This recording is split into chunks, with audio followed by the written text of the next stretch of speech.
माता सीता मिथिला के नरेश राजा जनक की ज्येष्ठ पुत्री और जनकपुर नेपाल की राजकुमारी थी, जो नेपाल और भारत दोनों देश की मिथिला राज्यों पर राज करते थे।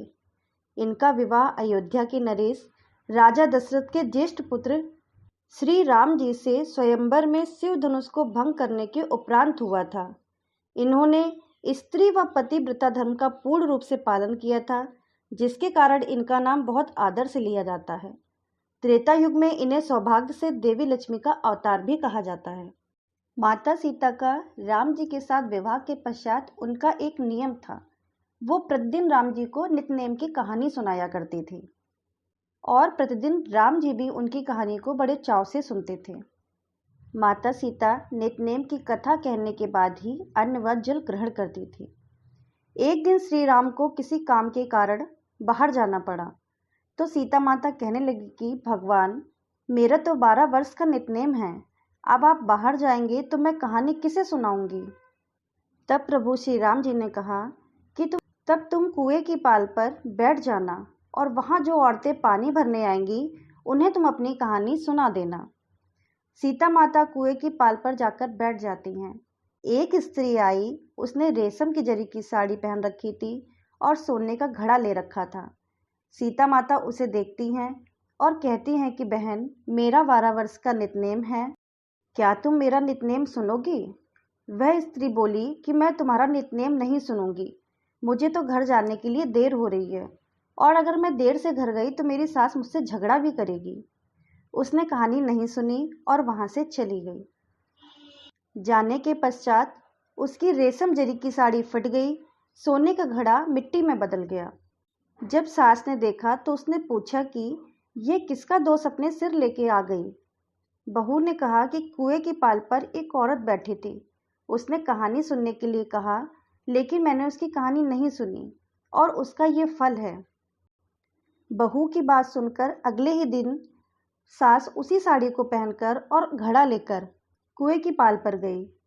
सास को वहीं माता सीता बैठी मिली और माता सीता ने कहा कि बहन, मेरी नित्यनेम की कहानी सुन लो, मेरा तो 12 वर्ष का नित्यनेम है।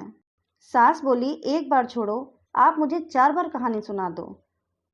तब सीता माता ने अपनी नित्यनेम की कहानी कहना शुरू किया। राम आए लक्ष्मण आए, देश के पुजारी आए, नित्यनेम का नेम लाए, आओ राम बैठो राम।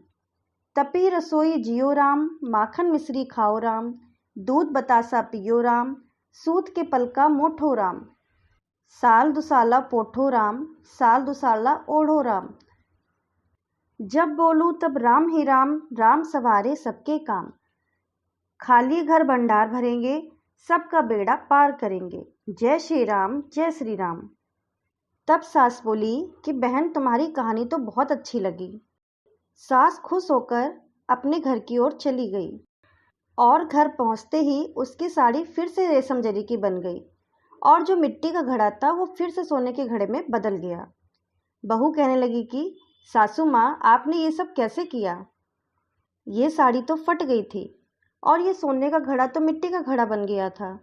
आपने ऐसा क्या किया जो ये साड़ी फिर से रेशम की साड़ी में बदल गई और ये घड़ा सोने का घड़ा हो गया।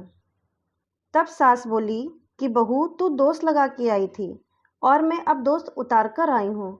बहू ने फिर पूछा कि माँ, कुएं वाली स्त्री कौन थी।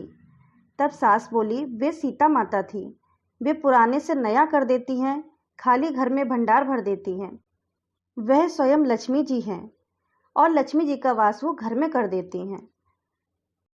लोगों की जो भी इच्छा है उसे पूरा कर देती हैं। बहू बोली कि ऐसी कहानी मुझे भी सुना दो। सास बोली, ठीक है, तुम भी सुनो, और सास ने कहानी शुरू कर दी। राम आए लक्ष्मण आए, देश के पुजारी आए, नित्यनेम का नेम लाए, आओ राम बैठो राम।